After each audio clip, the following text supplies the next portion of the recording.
is the Awesemo NFL Tournament Strategy Show, sponsored by No House Advantage. Once again, we are joined with millionaire Millie Maker winner. I just realized, I was like, how do I phrase that? Millionaire Maker winner, $1 million tournament winner, Neil Orfield also has absolutely been crushing in NFL GPPs this year. Not quite $1 million, but a few six-figure wins in there, or at least the one showdown win for $300,000. And it's been a big year, a big year for Neil to this point. All the more reason why you guys should be following him on Twitter at PlayerQDFS, and also tuning into our shows, liking the video, subscribing to the YouTube channel, because Neil's got a lot of good information to give out. Neil, how you doing this week?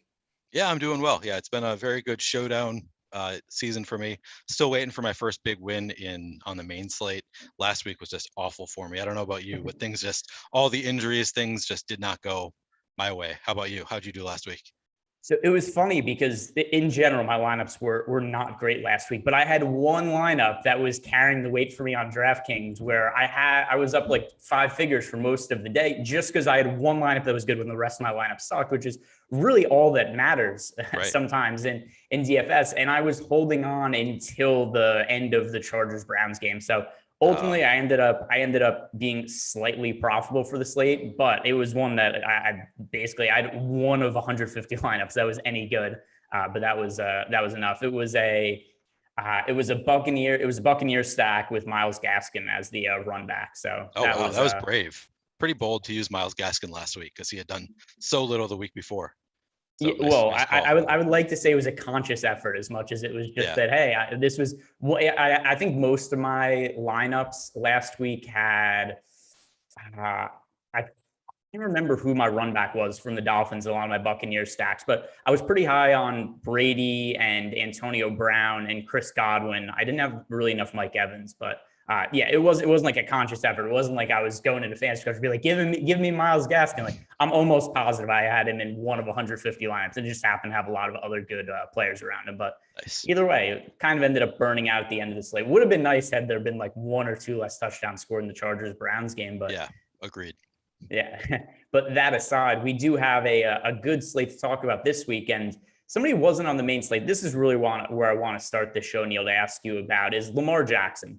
Because this guy rates out very well for us in the boom bust tool. And, you know, the comments last weekend during the primetime game, we're like halfway through the game and everyone's like, oh, Lamar Jackson, this guy sucks. How does anybody think he's good? He finished the game with one of the best fantasy performances we've ever seen. And I almost think it's a little bit like did Happy learn how to putt moment where did Lamar Jackson learn how to throw the football? Because nearly 450 passing yards, 4 passing touchdowns. I don't think he's going to be consistently this good throwing the football, but he's having an MVP caliber season. And if he's going to have some sort of passing upside in addition to the rushing upside, he's going to be even more of a fantasy monster than we've seen in the past. So how much of a priority is Lamar Jackson going to be for you this week? Yeah, he's a pretty big priority. I mean, like you said, he looks great in the boom bust tool. He can do it with his legs. He can throw. I mean, I think he's always been able to throw. I don't think it was just a one-game thing. But he's only projected for 12% ownership in a game where they're expected to score almost 27 points.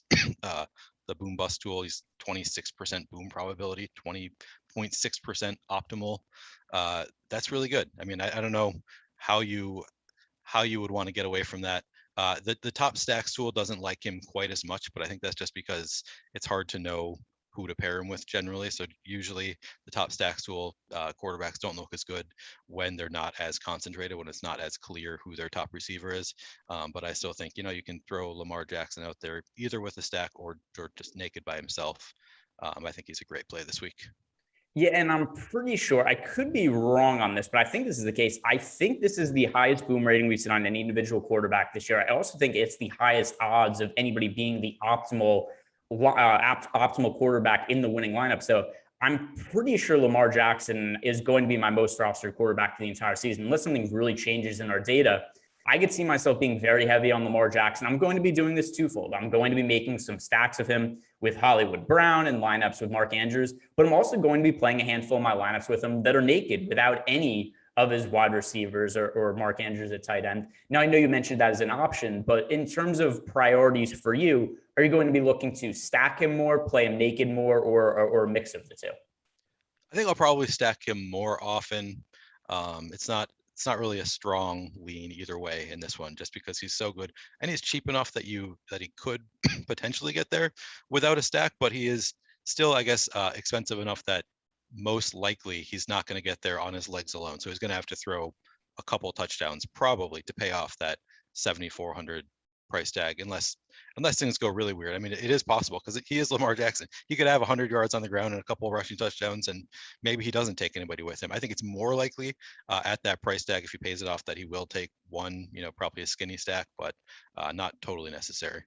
Yeah, the pricing just doesn't make a whole lot of sense for me, especially when you consider what we saw from last week, where, we've got Patrick Mahomes is much more expensive than him on DraftKings and FanDuel. And then we've got Kyler Murray also a decent amount more expensive than on both sites. And frankly, I think based on what we've seen from Lamar Jackson, he warrants being the single most expensive fantasy quarterback right now. But I'll ask you then, in terms of Patrick Mahomes, what do you make of some of his recent struggles? And struggles are relative, right? Because last week was actually a legitimately bad game, not just for Patrick Mahomes, but in general. But even some of his earlier weeks, while they're not struggling by normal quarterback kind of ratings, from Patrick Mahomes' standpoint, he hasn't looked quite the same this year. So is that anything that concerns you at all? And how are you going to be approaching him in tournaments this week? It doesn't really concern me that much. I think he's just been in a little bit of a rut. I mean, I think players go through stretches, quarterbacks go through stretches where they just don't look quite as sharp as they usually do. My expectation is that Patrick Mahomes will come back and be the best quarterback in the league at some point this year. Yeah, and the top stacks tool. So this is kind of the opposite of Lamar Jackson. The top stacks tool loves Patrick Mahomes, whereas he doesn't have great ratings in the boom bust tool, which I think, like I said, is because it's so concentrated with Kelsey and with Tyreek Hill that you can just, play in with those guys and you can expect they're going to put up big numbers. So yeah, I'll be playing some Patrick Mahomes for sure, even at that elevated price tag. And I expect that at some point he's going to be Patrick Mahomes again. Yeah, I mean, that's kind of how I feel too. The start of the season has been really wonky. As for Tyreek Hill, he did not practice for most of the week, but he did practice on Friday. At least according to reports, he looked like himself. So as of now, even though he's listed as questionable, I'm expecting Tyreek Hill to play. If we find out differently as we get closer to the games tomorrow, then obviously we'll have to make adjustments. But for now, I assume Tyreek Hill's in. Not change my outlook on him, not change my outlook on Mahomes based on the questionable designation for Tyreek Hill.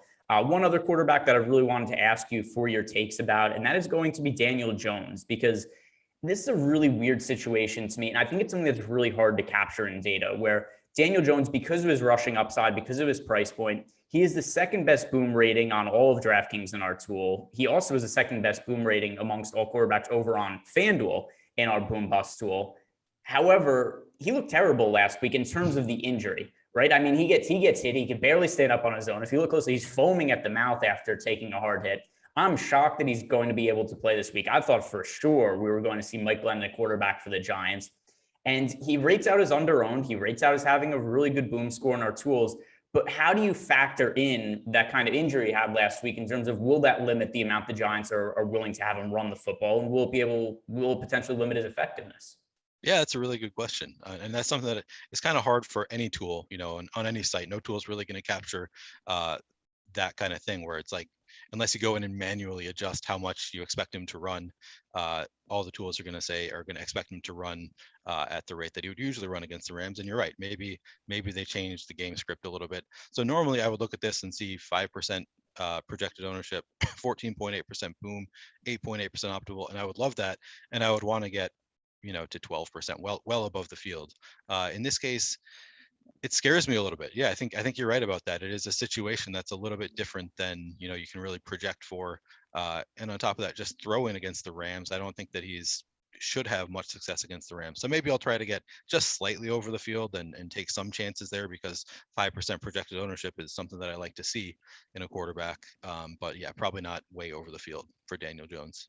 Yeah, and that's kind of where I stand also, is you just based on, I think you and I like to look at a lot of the same data on the site in terms of the top stacks tool, the boom bust tool. And this is just something, like I said before, it's so hard to capture in data, because this is something that, it was a very scary looking injury. And it's something that I think could potentially impact the kind of way that Daniel Jones scores fantasy points in terms of his rushing upside. And it's, a brutal matchup against the Rams. So we'll see how that goes going forward. Maybe we'll get some kind of report that comes out. The Giants are going to be more cautious letting him run the football. But as of now, he's somebody who I do want to be a little bit overweight to, but maybe not as overweight as I would have been had it not been for the injury last week when you look at some of the other data we have on the site. But now I also want to open up to you, because those are the guys that I really had highlighted I wanted to ask you about. But Who are some of the other quarterbacks that are really important to you this week that you want us to discuss? I mean, I'll have some Kyler Murray. He's only projected for 1.7% projected ownership. That is as of early this morning. It might have changed by now, but he's got 5.5% top stack odds, 7.3% boom, 3.6% optimal. Anytime Kyler Murray is under 2% projected ownership, I'm going to want to get above that. I just think that he's a good enough quarterback that doesn't matter what the matchup is, doesn't matter what the expected game situation is. I just think Kyler Murray, he can put up big numbers. So I'll be over the field on him. Aaron Rodgers looks great in the top stacks tool. As of this morning, he had a 10% top stack odds with, again, under 2% projected ownership. So, and that's probably just Devontae Adams. You just pair Rodgers with Devontae Adams. You know where he's going. I think that's a stack you can go to.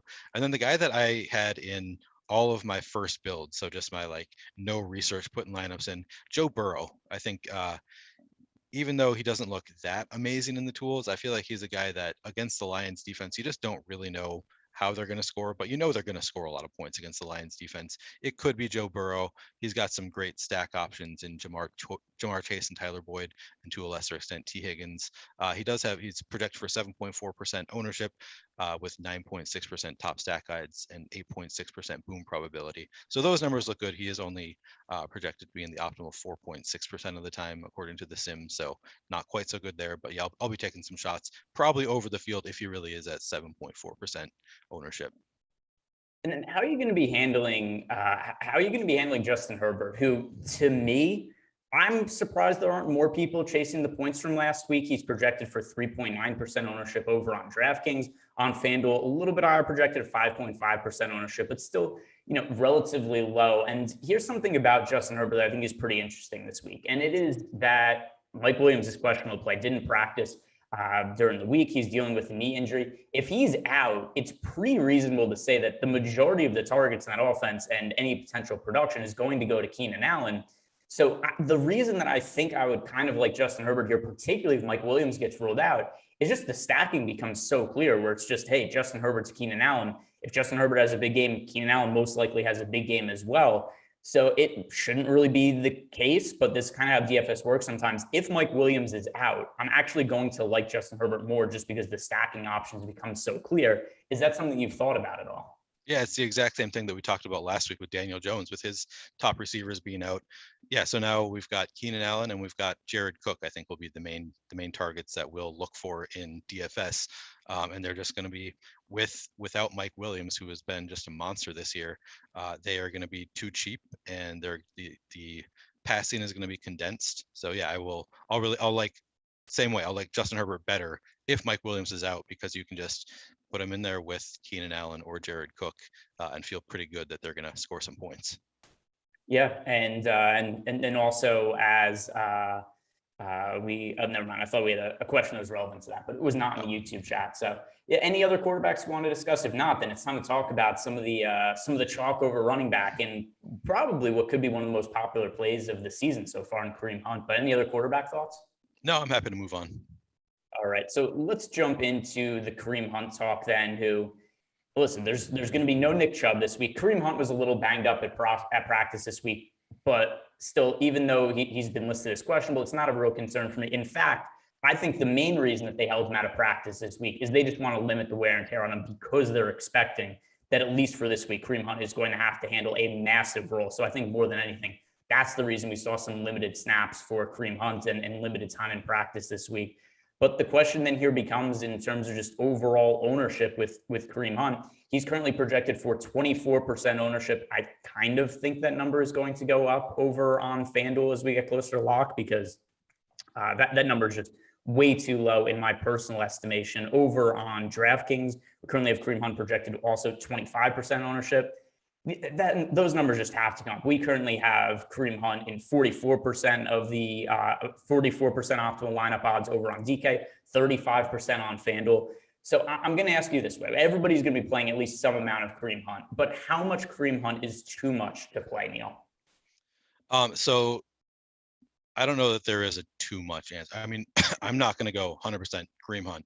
If you're playing 5 lineups and you want to play 5 Kareem Hunt, 100% Kareem Hunt, I don't think there's anything wrong. If you're playing 10 lineups, I don't think there's anything wrong with that. Yeah, I mean, he looks so good in the tools right now.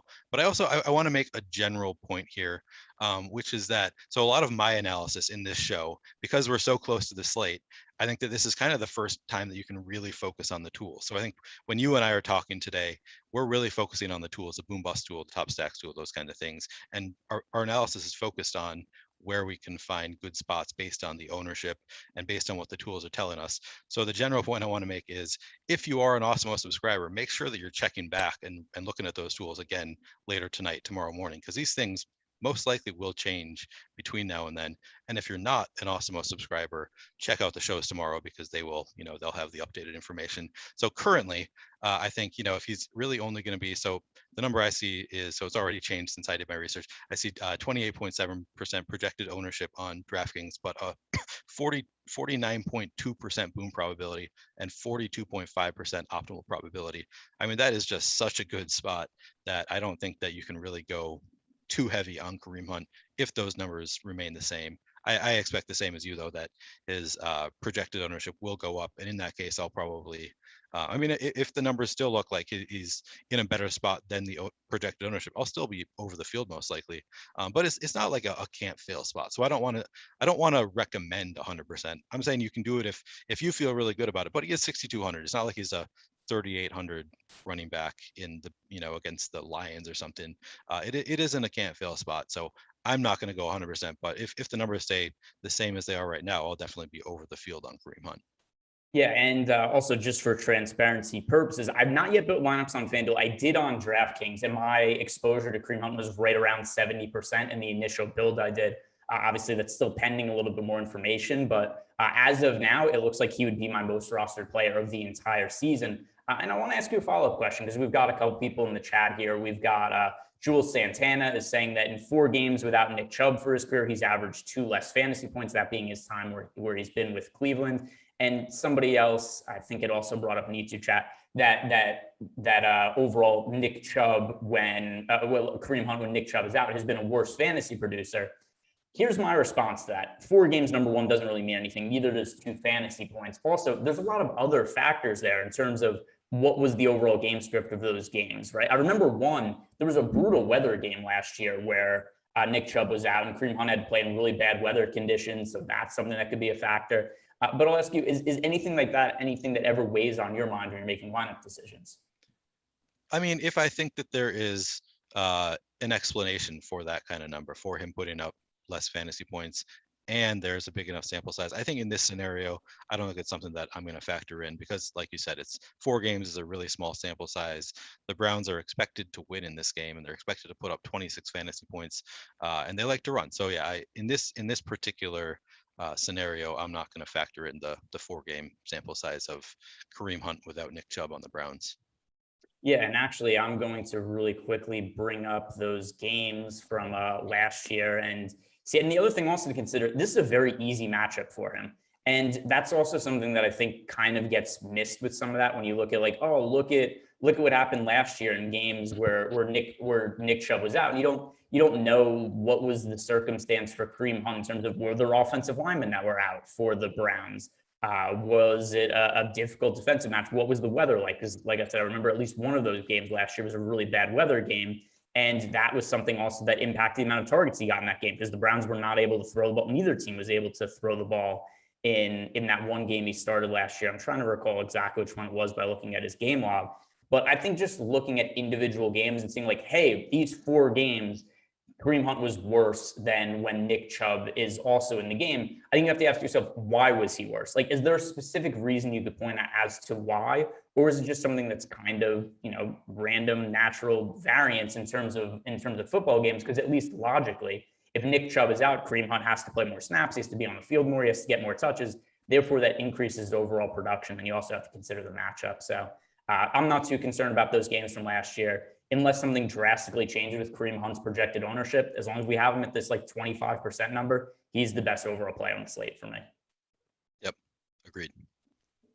All right. So other running backs then, that's good. It's kind of interesting because just based on the amount of exposure that I expect I'm going to have to Kareem Hunt, it just kind of overall limits the amount of exposure I get to other running backs because there hasn't been another time this year where it's like, hey, there's one running back that's taking the majority of the slots in my lineups.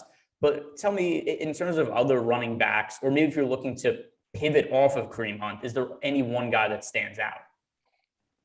As a pivot, I would go to Chuba Hubbard. Looks good in the boom bust tool, only projected for 11.6% projected ownership, 19.5% boom probability, and 13.8% optimal score. That's really good. I mean, those aren't nearly as good as Kareem Hunt's numbers, but if you want to do a direct pivot, he's only 5,900 against the Vikings. That's a almost one-to-one salary, just $300 cheaper. So you can go to Chuba Hubbard. And then if you have the salary, Joe Mixon is a guy who doesn't look as good as I expected him to in the tools. I would have thought at 11.3% projected ownership, he would look great in the boom bust tool. He doesn't really. He's only 10.1% boom probability, 7.7% optimal probability. So that's not great. But I do feel like it's such a great spot that I'm still probably going to be right around even, maybe even heavier than the field. I just think that this is a spot that, I typically, I rely on the tools for almost everything, but I do like go away sometimes. And this is a situation where I just feel like my instincts tell me that he should be better, should do well against the Lions. So I'm gonna let my instincts sway me just a little bit off the tools. I'll be playing some Joe Mixon, especially because I think his ownership is gonna maybe come down due to Kareem Hunt. Is my hope. So I would like to get to some Joe Mixon and Chuba Hubbard as pivots off of Kareem Hunt. Yeah, and then not to focus too much on the Kareem Hunt thing, and I'm not going to spend too much more time on it. But if his projected ownership comes up, which I think both of us expect there's a pretty good chance of, it means the ownership is going to come down on a handful of other running backs. So we'll see what happens there. But another guy who I think is pretty important to talk about is Khalil Herbert, who there's no David Montgomery for the Bears. There's no Damien Williams now for the Bears in all likelihood, because so that's now going to mean Khalil Herbert, who was not on anybody's radar a couple weeks ago. I didn't even really know who Khalil Herbert was until last week when I was looking at the Bears depth chart and trying to feel like, okay, who's going to start now that David Montgomery's there? Now all of a sudden, Khalil Herbert looks like one of the best overall value plays on the slate. 4,600 on DK, 5,500 on FanDuel. Do you think that he is worth being the most roster cheap running back on the slate this week, Neil? Yeah, I mean, the tools tell us that he probably is. I really don't want to go there. My instincts are like, man, this is a spot where I want him to be 30% owned so I can fade him. But doesn't look like that's gonna be the case. If he's only 12.1% owned, then I'm gonna be over the field on Khalil Herbert because he's just, the tools tell us he's got a 20% boom probability and 18% optimal lineup probability. That's really good at 12% projected ownership. He got 18 rushes last week with Damien Williams still playing, and they like to rush the ball. The Bears running backs on average carry the ball more than 24 times per week.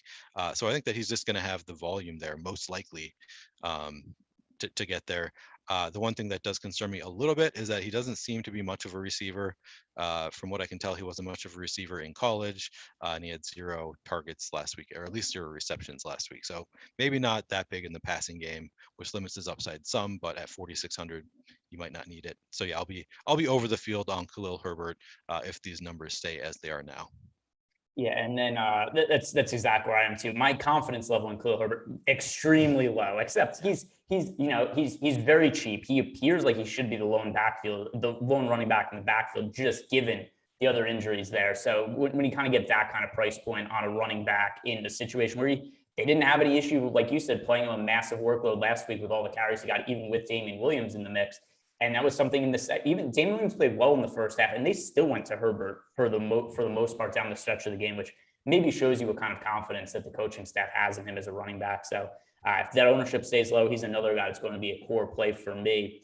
And then I also want to ask you about Austin Ekeler for this week. He currently has a negative leverage score on FanDuel. On DraftKings, he is the overall top negative leverage score of all running backs.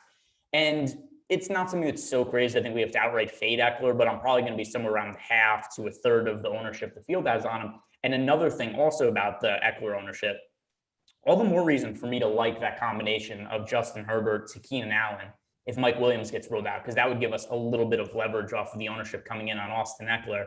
But what do you make of his popularity? Yeah, I'm in the exact same spot as you. I'm thinking about it the exact same way. If he's going to be overowned, then yeah, I'm just going to go underweight to him. And like you said, I'm not going to full fade him either. I'll want to have some Austin Ekeler because he is just the kind of player that it's tough to full fade him, because if he goes completely off, I want to have a few outs, a few lineups that can still make it. But yeah, I'm definitely going to be under the field on Austin Ekeler if things remain as they are now.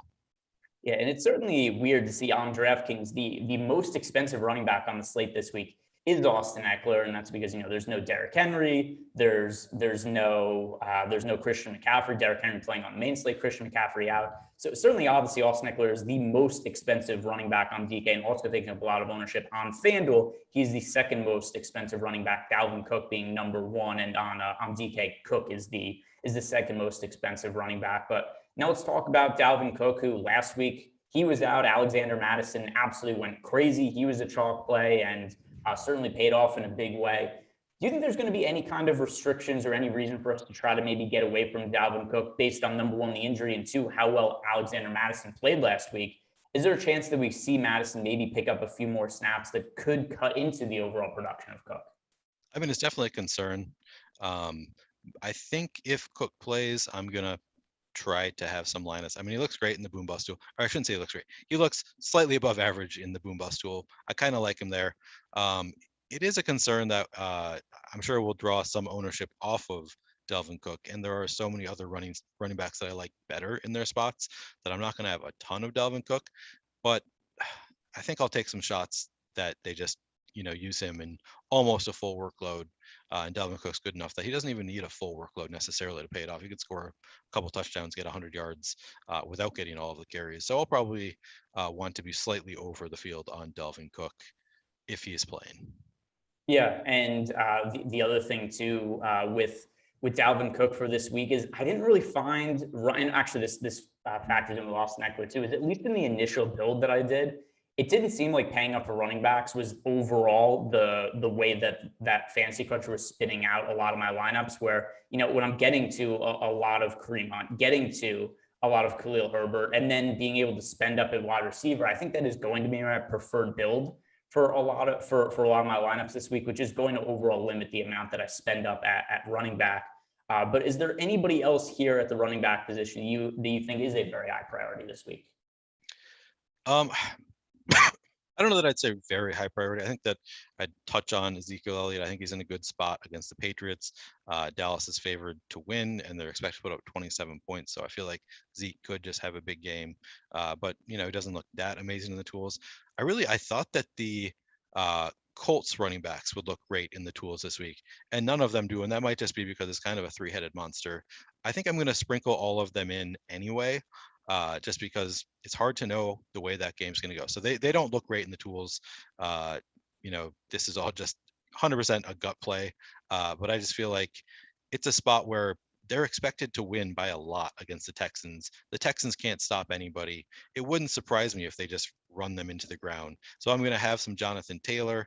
I'm going to have some Nyheim Hines and just hope that he gets more involved, that he takes back that receiving role.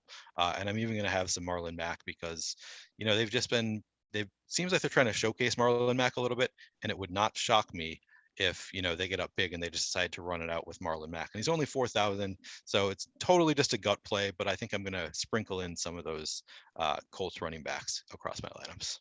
Yep, it's certainly a positive game script for him. I think the price point for Jonathan Taylor, particularly on DraftKings at 6,600, is certainly offers a lot of upside. The real concern I have here is just with the workload. Last week, when we saw him playing that primetime game against the Ravens, when he caught that was 76-yard touchdown pass, basically it opened the game. I was like, well, there goes the entire slate. Like, he's just going to have the most ridiculous fantasy game now. And to an extent, he did, because he ended up scoring another touchdown. But almost all of his production came on that one play. They still didn't give him a massive amount of touches. He had 3 receptions.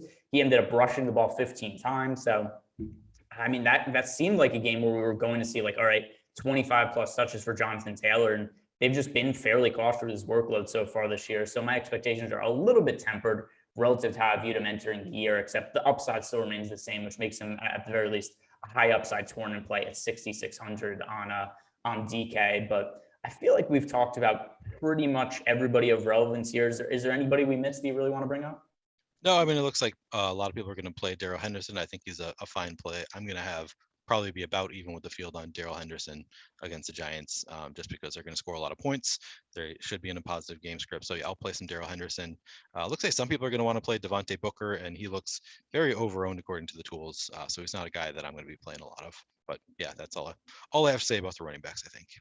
Yeah, I could see the reasoning for people wanting to play Devontae Booker just from the standpoint of, hey, Saquon Barkley out for the Giants, Devontae Booker in these steps. But I just think there's better value plays. We've got Kareem Hunt in the situation without Nick Chubb. We've got Khalil Herbert in the situation with no David Williams, no David Montgomery. So those are two guys that I just think make for better backups moving into a starting role than Devontae Booker. That and just that matchup against the Rams is absolutely brutal. So all things that are weighing on me that at least make me like those other running backs who are better points per dollar plays that I want to get more exposure to than Booker.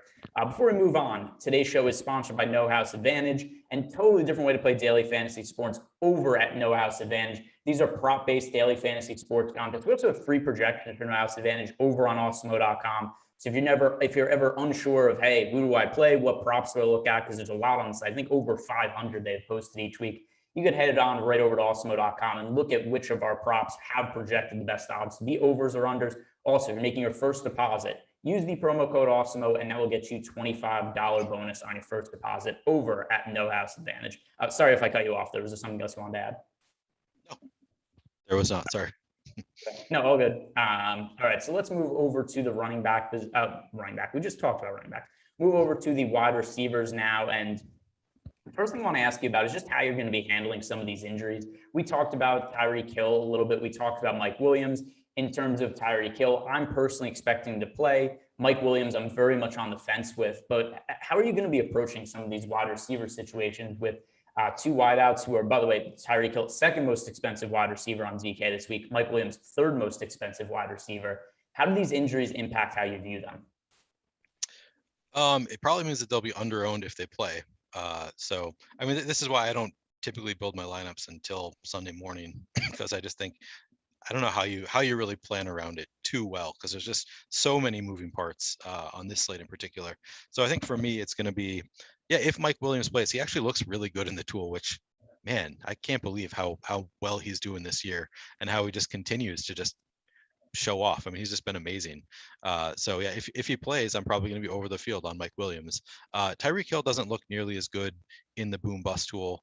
So my expectation is that I'll probably be under the field on Tyreek Hill either way. Although he's one of those guys that no matter how he looks, he can just put up 40 fantasy points any day. So like the upside is always there. I'm probably not going to be too far into the field because he's Tyreek Hill and he just any given week he can put up so many fantasy points. But yeah, and then if either of them is out, it just makes all the other receivers look that much better. And I'm going to probably focus on getting them into my lineup some. How about you? Yeah, so for me, we talked about the Mike Williams before, how I'm going to be handling him if he's out. That makes me like Justin Herbert more. I'd like Keenan Allen, obviously, a ton in that spot. I'm sure the field would as well. It would just then become kind of a situation for me is what do we have projected as the optimal lineup odds for Keenan Allen? What does the ownership ultimately end up getting to? But, something else to consider. If Mike Williams doesn't get ruled out until later in the day on Sunday, the field is not nearly as quick to react to injury news in football as they are to a sport like basketball. So, but either way, Mike Williams, if he's out, Keenan Allen, Justin Herbert, I like that combination a ton. If Tyreek Hill is out, I assume we could see a big Mecole Hardman game. Obviously, Travis Kelce become more favorable to tight end position, which is always nice because when there's a clear-cut guy to pay up for at tight end, it just makes the slate to me a lot easier. I would just be getting to Travis Kelce as often as I can, which is something I generally like to do anyway. But we haven't seen quite the same success for Travis Kelce this year that we've seen in previous years. But I think a big game from him would basically be inevitable if Tyreek Hill was ruled out. But would you agree with me that Mecole Hardman is most likely the cheap wide receiver you'd be most apt to get to from Kansas City without Hill? Yeah, I mean, he's let me down so many times. I feel like we always want to put we always want to move him up in the depth chart, and he just lets us down every time. But I'm going to do it again. Yeah, if Tyreek Hill is out, I think that he is probably the top receiver remaining in that group. It's not as clear cut as I want it to be. I feel like they always move in Byron Pringle and Demarcus Robinson, and they just kind of surprise us with their receivers. But I would expect him to be the number one receiver, obviously not counting Kelce as a receiver, if Tyreek Hill is out. So yeah, if Hill is out, I'm definitely going to bump up and get some Mecole Hardman. Although I won't be playing him in. I won't be locking him in my lineups because it's just there's no sure thing beyond Hill and Kelsey, I think, for the Yeah. Chiefs. Yeah, it's like the old street joke. When I die, I want Mecole Hardman to lower me into my grave so he can let me down one more time, because I'm on the same page as you. I'm never on the right side of Mecole Hardman, but this would be a spot where I'd definitely be looking to get back to him if Tyreek Hill isn't able to play. But in terms of pay up options at wide receiver, we've got Davante Adams looking a little bit under-owned right now on FanDuel. Same goes for Cooper Kupp. And is this a potential bounce back game for Cooper Kupp? He was somebody who, remember, just uber chalk not all that long ago, and the field is kind of backed off him a little bit now, just because we've seen some of the less than impressive production as of late compared to the beginning of the year. He's still going to be 17.8% owned on DraftKings. FanDuel Cooper Kupp at 18%, but it's still a little bit less than his optimal lineup percentage, and not nearly the same chalk play that we saw him a little while ago. So in terms of pay up options, how are you going to be looking at guys like Cooper Kupp and Davante Adams? Yeah, I have a slight preference for Adams, I think, but I'll be playing a lot of both of them. I mean, like we've said, there's so many good options at running back among cheap guys that you can pay up at wide receiver. So I'm probably going to have a lot of both Davante Adams and Cooper Kupp, just because both of them get so many targets. They're likely to get so many receptions that it's hard for that. They have a really high. I think they both have a really high floor and they have a really high ceiling. So I'm probably going to be. I might be over the field. I might end up over the field on both of them. I mean, it's not totally clear to me at this point, but that would be kind of my expectation, just because there are so many running backs that I like that are a little bit cheaper, that they are just like the surest things are in the field. So I think that I'll be probably over the field on both Davante Adams and Cooper Kupp. Yep, I'm on the same page as you. And like I said, when I was running my lineup build for DraftKings, which while it's not final, it's kind of a basic idea for just based on some of the current ownership projections, some of the points per dollar projections. These are kind of where my lineups would be guided towards. And I ended up going fairly cheap at running back, Kareem Hunt, Khalil Herbert, and then just gave me a lot of space to spend up at wide receivers for guys like Davante Adams and Cooper Kupp, who both landed in between 25 to 30% of my lineup. So at least as of now, they do look like two guys that I'm going to be overweight to the field on. And that's what I think is a pretty good way to build my lineups. Now, obviously, if Tyreek Hill is ruled out, and then all of a sudden we have Mecole Hardman as a good value play, that could potentially change things. But for now, Davante Adams, Cooper Kupp, high priority pay up options for me. Now, moving down the pricing range, I want to ask, what are you going to be doing with Kadarius Toney this week? Because we've got a little bit of uncertainty with Daniel Jones. The matchup against the Rams is obviously far from ideal. But Toney came out last week as not a crazy chalk play, if I remember correctly, somewhere in the neighborhood of like 10 to 12% owned or so in most tournaments. But he absolutely broke the slate as a cheap wide receiver option for the Giants. Kenny Galladay's out this week, but we've got Sterling Shepard coming back, so that kind of offsets it a little bit. We've also got the Daniel Jones injury to be concerned about, but a surprisingly relatively slim amount of ownership on Toney. Like, I thought he was going to be super popular after the big game he had last week. Only projected for 7% ownership right now on DraftKings. Do you think Toney could potentially replicate what he did last week? Yeah, I mean, maybe. He's not a guy that I'm targeting at all. He did get a ton of targets last week. I felt like they were targeting him a lot in the second half, but that was after Daniel Jones was out. So maybe Toney's got more of a rapport with I can't even remember who the backup, Mike Glennon. Maybe they just have practiced more together. Daniel Jones, I don't feel like has targeted him nearly as much. But yeah, I mean, he's a talented player. He's also a lot more expensive this week. He's up to 5,600 on DraftKings. So he's not a guy that I'm targeting. I'll probably want to get to some. I'm not going to fully fade him just because I think he is talented enough that he could put up big numbers anyway. But it's a scary matchup. His ownership's, it's not nothing. And he's 5,600, so that's not nothing either. So I think he's not a guy that I've really been thinking that I want to target, but I don't hate the play either. How about you? I just have such limited amount of confidence right now in Daniel Jones. My actual preference is to go to Sterling Shepard, just because if you look at the production that Shepard had at the start of the year, before he got hurt, he was dealing with a hamstring injury. So we saw him miss. It was like half of the game in week 3, didn't play in week 4, week 5. Week 1, Sterling Shepard, 9 targets, 7 catches, 113 yards. Week 2, Sterling Shepard, 10 targets, 9 catches, 94 yards.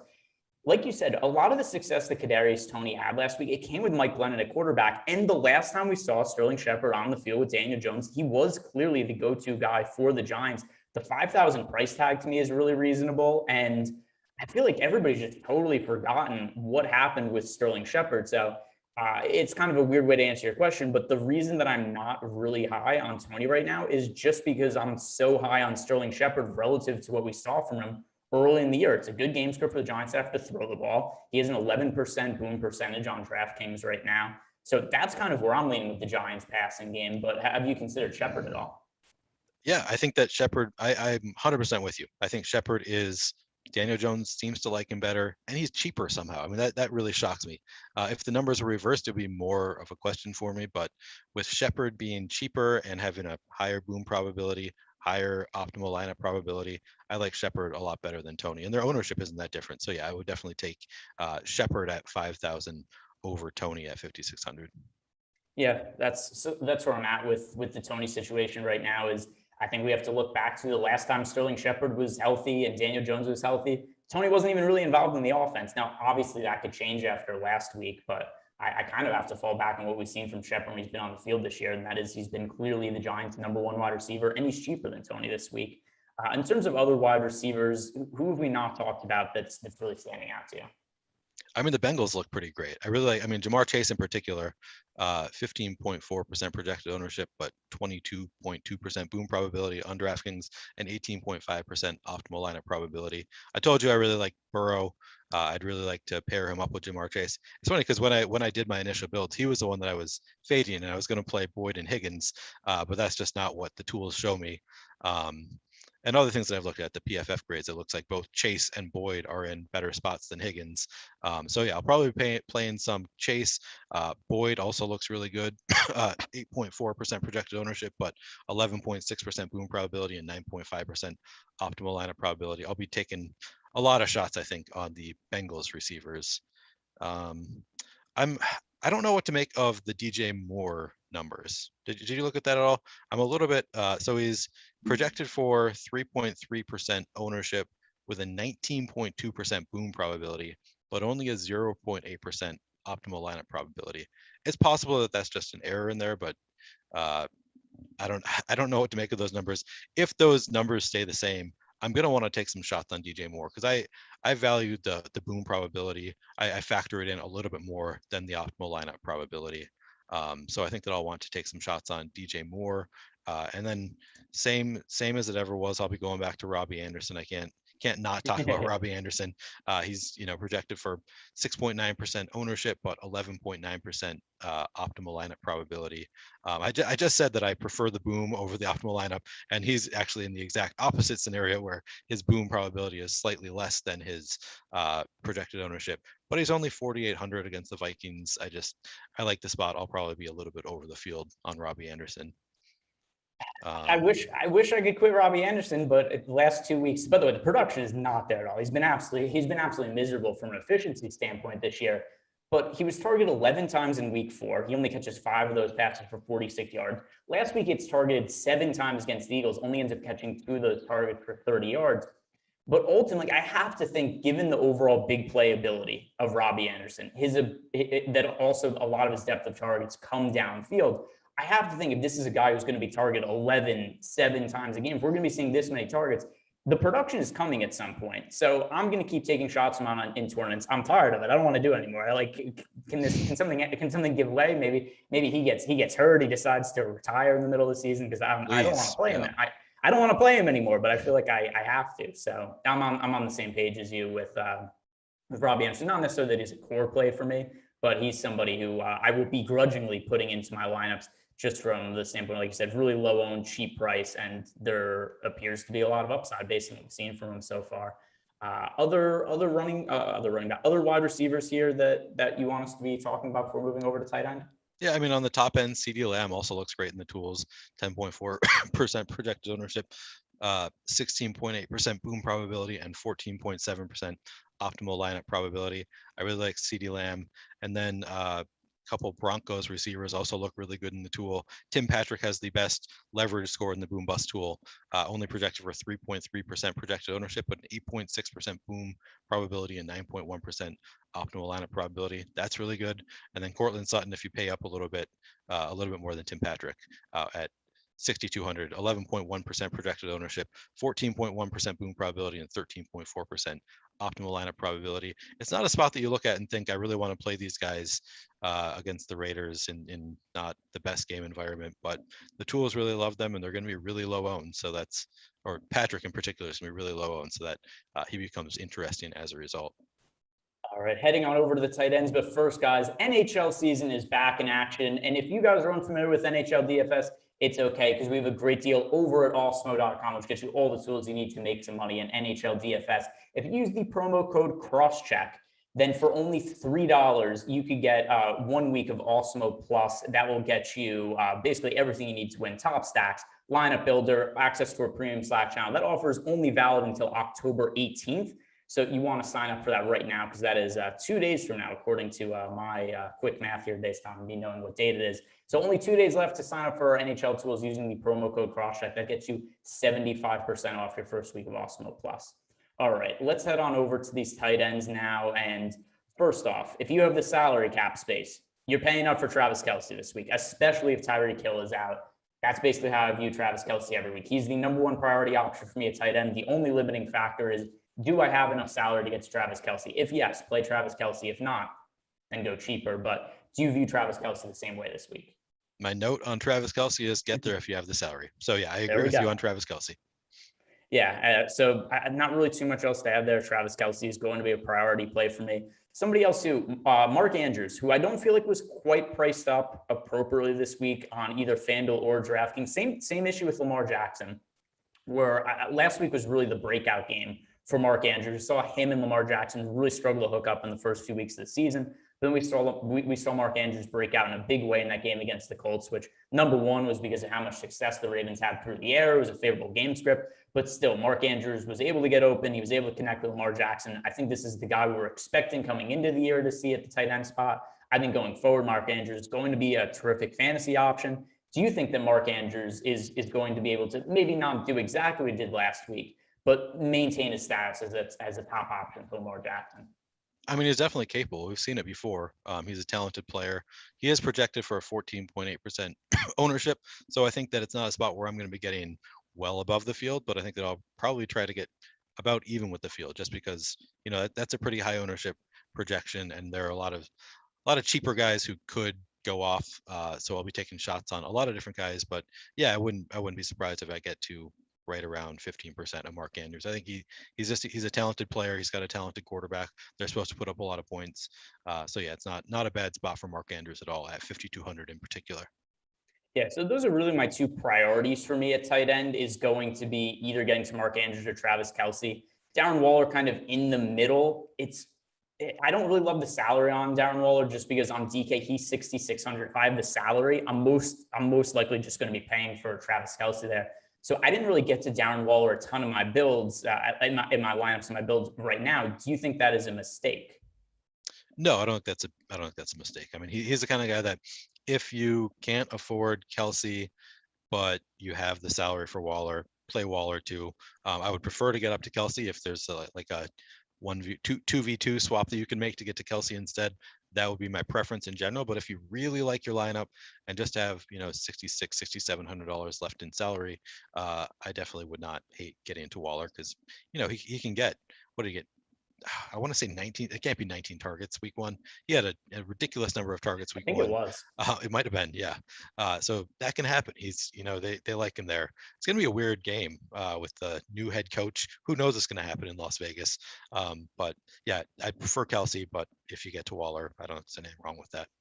It's funny, Darren Waller's actually not really had a good season. From a fantasy standpoint, it's been okay, but he's been crazy inefficient this year. But it just doesn't matter because the targets are so there. So, you know, in terms of actual production per target, he was targeted 19 times in week one. He finished with 10 receptions for 105 yards, which, hey, that's great for fantasy. For real life purposes, you don't really want to be targeting 19 times and having him come away with 10 catches for 105 yards.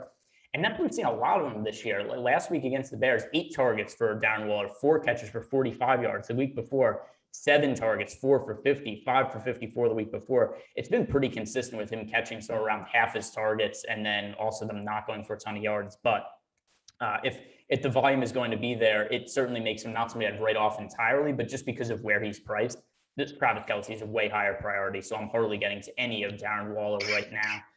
But I'll ask you, if you're looking to save salary at tight end this week, who are some of the either value plays or punt options that stand out to you? So in the mid-range, I like Noah Fant, just based on the tools. Again, he's another one of those Broncos players who just looks great in the tools, only projected for 7.1% ownership, but a 12.8% boom probability, 10.6% optimal lineup probability. I probably won't be playing more than one of those Broncos pass catchers in a lineup unless I have the quarterback.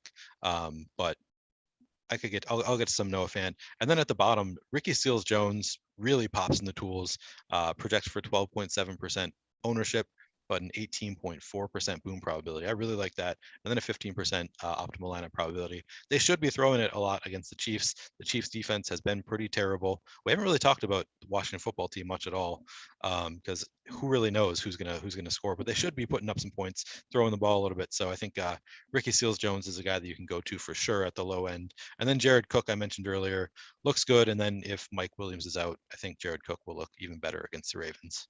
Yeah, Ricky Seals-Jones on DraftKings, only 3,000. There's no Logan Thomas in the mix. And like you said, also the matchup against the Chiefs really favors Washington to have to throw the football. And at the kind of price point that Ricky Seals-Jones is out, there is no cheap tight end that I am personally getting to more than Ricky Seals-Jones. Once again, not a massively high priority play for me, but kind of in terms of price tiers, price ranges, it's Travis. Well, I guess Jared Cook's still in the same price range as Ricky Seals-Jones, but my exposures right now, it's Travis Kelce 1, Mark Andrews 2, Jared Cook 3, Ricky Seals-Jones 4. And that's really a lot of my tight end exposure. There's been a lot of weeks this year where I feel like I've kind of had to go spray and pray, where I haven't liked that many tight ends. This week, there's actually a handful of guys that I really do like that I can kind of make as core building spots to build the position around in my lineups. DST, do you have any strong takes here? If not, we could just give out our stacks and move on because we only have a couple minutes left. I mean, the Lions they look okay at 2,100 against the Bengals. Bengals have struggled on the O-line. So yeah, you could play the Lions. They're not a great defense. I'm targeting them with the Bengals offensive players, but in lineups where I don't have any Bengals offensive players, I'll probably take some shots on the Lions at 2,100. And then the other side of the game, you could do that too. I feel like I need to say, I like picking on Jared Goff. I think I've said it every week, so I'll just say it again. You could always pick on Jared Goff. Again, not something that I'm really targeting too much. Colts against the Texans, they should do well, but they're kind of they might be chalky, so not a huge priority. How about you? I really don't know what to make of the Raiders offense this week with everything that's gone on with them, and there's going to be no John Gruden in the mix. This is a really weird situation that I think is kind of hard to know what to make of. We've got the Broncos defense only projected for 3% ownership. They are expensive, but I think there's potential for a total train wreck and disaster going forward with the Raiders. So with that in mind, I'm going to be trying to get overweight to the field on the Broncos. That's really my only DST take for this week, is that situation that's weird potential turmoil. And that's kind of where I look to target some DSTs. If you picked up on that the last couple of weeks where I've said, hey, let's try to play defense against Trey Lance, try to play defenses against Justin Fields. It's just been trying to take advantage of a low on defense that there's a reason to think that there could be variance on the other side. So Broncos defense, just because I have no clue what we're getting from the Raiders going forward. Yep, I like that. All right, so DSTs, and then we'll close the show out, Neil. But if stacks after the DSTs here, if you were making one stack in a single entry lineup for this week, who would be your quarterback and pass catching options? I think I would go Joe Burrow. Excuse me, with Jamar Chase, and in a smaller field, I'd probably pair him with Tyler Boyd as well. I'd probably go a 3-man stack. How about you? Give me Lamar Jackson to Mark Andrews. I know that Lamar Jackson is probably going to be fairly popular at the quarterback position, but at least according to what we have in our tools right now, his ownership projection, boom bust, not nearly as popular as he should be. We've currently got him projected for 13.5% ownership on DraftKings, but a 21.3% chance to land in the optimal lineup. So I like Lamar Jackson a lot after we saw from him last week. I think he's going to be even more of a fantasy monster we've ever seen going forward. So Lamar Jackson, that's going to be my guy to pair with Mark Andrews. And that is going to do it for us today, guys. But there's a lot more content coming up on the YouTube channel. So you should be liking, should be subscribing. We've got NASCAR show coming up. We've got MMA live before lock, got NFL on the contrary. So like this video, subscribe to get access to all that, and good luck this weekend.